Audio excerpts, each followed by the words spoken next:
So, guys, how do we succinctly advocate the value of having a Scrum Master on your team to companies who are really new to this agile development thing?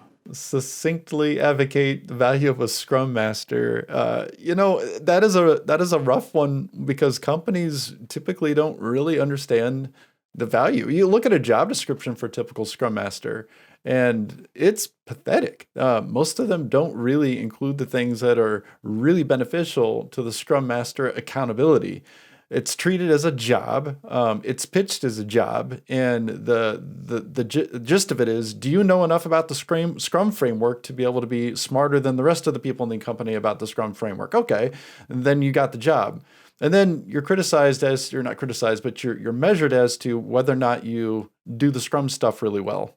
And that's it. I don't know that there's a whole lot of value to that. And when teams or essentially Scrum Masters are judged on that qualification, we're missing the whole point.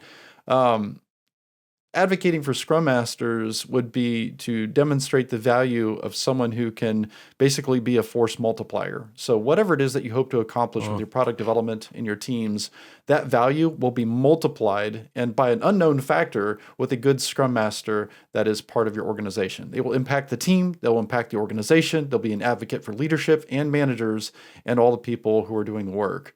So it's a force multiplier. Without that Scrum Master, you have no idea what could be the potential.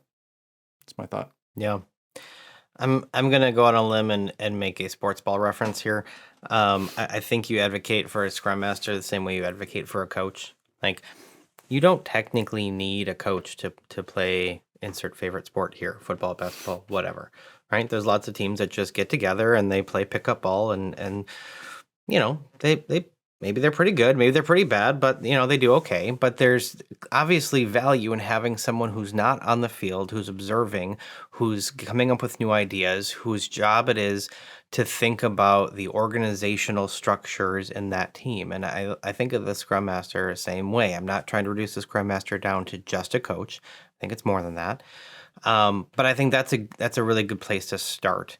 And if I can offer just somewhat of a controversial suggestion, I think anyway, because there's a lot of people who think Scrum Masters need to be full-time, and it's great when that works out.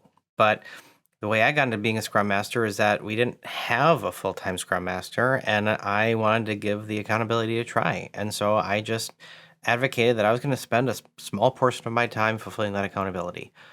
And over time, we saw the benefit, and as we demonstrated more benefit, I was given more time to do that. So it might just be experiment with it in a part-time capacity and watch it grow. What do you think, Rob? Well, I've got some. I like the coach analogy. So I was on a recreational kickball league for a while. And it was always super helpful when somebody on the team would volunteer to play first base or third base coach, because everybody's freaking out, trying to run around the bases, but there isn't some one person that's kind of observing the whole field for what it is. When you're a runner, you're just worried about running to the next base, not necessarily what's going on around you. So having the coach is always helpful. So yeah, Scrum Masters obviously occasionally act as that coach, but I want to point out a couple things. A Scrum Master is not for your organization. They are not your note taker. They're not your runner of all the meetings.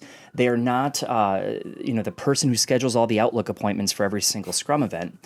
And when organizations treat Scrum Masters like that and that alone, it becomes very quickly obvious that that's a very expensive meeting facilitator.